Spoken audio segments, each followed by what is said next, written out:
And that is the memo. Now, for the top story tonight, reaction to the situation. And for clarity's sake, we'll play you the tape once again.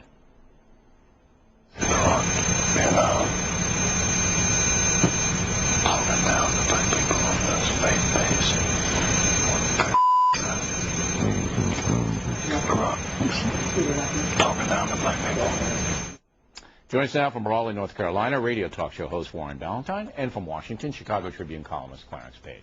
Clarence, begin with you. What's your reaction to? Well, as well as I can hear with my aged hearing. We sent you the transcript, though. You know what he said. Well, yeah, and Jackson doesn't deny No. that his words were hurtful, and only that part you bleeped there. He really regrets saying that. I talked with him this afternoon. And he says that within the context, he's not opposed to faith-based programs. He likes faith-based programs, but his ideology says, you do not just rely on just faith-based programs to solve these. But what's the talking down reference? That that's what Obama I'm not is getting. cutting himself off. Okay, look. That's the way he looks at it. You can disagree with faith-based. I don't care. It doesn't matter. But the talking down business. Now, I think it has to do with the calling out of black fathers who abandon their children.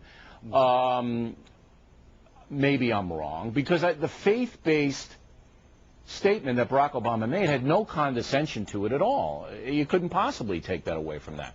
So maybe it's a combination, but I'm not getting the talking down business, Clarence.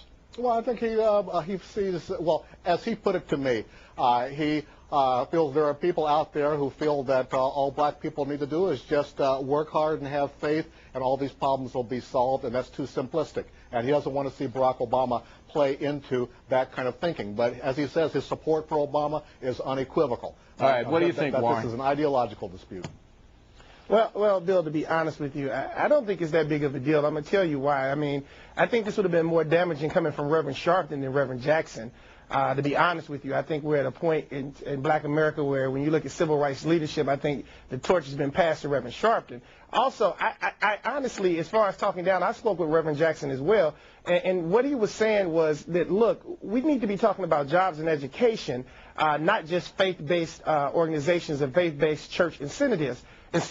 Excuse me. So I don't know that Reverend Jackson meant any harm by it. In fact, I would even go out and say the last time I came on your show, we were talking about Imus and how he misspoke. I think Reverend Jackson just misspoke on a hot mic. And honestly, he supported Senator Obama since he ran for the state Senate in Illinois. And I can say that being from Chicago because I saw it with my own 2 eyes. Okay. But again, I don't know if it's a misstatement because there seems to be something about Barack Obama that Jesse Jackson doesn't like. Now, you said, Warren, that he wants Obama to engage the other issues. Certainly Obama has.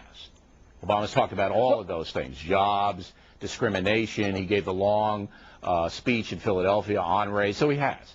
It seems to me that there may be a rivalry here, a rivalry. Well, Bill, I will say this, Bill. This is what I will say as a 35-year-old African-American person. It seems to me that the generation of Reverend Jackson is a generation that has longed for one day to be able to say we have a prominent African-American person who could be president. And I think that generation never thought that day would come. And I think, and not to be disrespectful to that generation, but I think that generation is in shock and awe. I think they're shocked by the fact that Barack Obama has come out. So Jackson's so stunned he doesn't know what he's saying. See, I mean, that's putting a happy face on it there, Warren. But I think there might be a more malevolent motivation here, Clarence. I mean, I think there might be a tinge of jealousy. It would be human nature. Jackson is a trailblazer.